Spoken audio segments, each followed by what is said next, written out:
অনুভূতি অবশ্যই ভালো, যেহেতু আমার সংগঠন, আমার প্রিয় সংগঠন আমাকে যোগ্য মনে করেছে, সেক্ষেত্রে আমি অবশ্যই খুশি। এবং তার চেয়ে বেশি খুশি যে আমার মধ্যে সবসময় যে শিক্ষার্থীদের জন্য কাজ করার একটা আগ্রহ ছিল, এখন সে সুযোগটা আমি পাচ্ছি এবং আমি আশাবাদী যে আমি শিক্ষার্থীদেরকে আমার পাশে পাবো। আমাদের তো আসলে এখনো ইশতেহার ঘোষণা করার সময় হয়নি, যখন ইশতেহার ঘোষণা হবে তখন আপনারা জানতে পারবেন। তবে অবশ্যই জাতীয়তাবাদী ছাত্র দল সবসময় যেমন শিক্ষার্থীদের পাশে ছিল, নির্বাচিত হলে জাকসু যখন হয় তখন আসলে ইকুয়েশনটা অনেক চেঞ্জ হয়ে যায়, যেমন শিক্ষার্থীদের ম্যান্ডেট সরাসরি থাকে।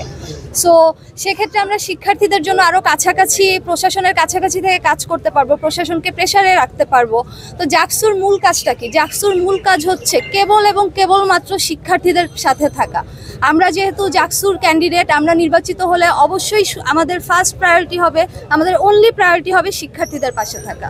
দীর্ঘ ৩৩ বছর পরে জাহাঙ্গীরনগর বিশ্ববিদ্যালয়ে কেন্দ্রীয় শিক্ষার্থী সংসদ জাকসুর আয়োজন করেছে কর্তৃপক্ষ।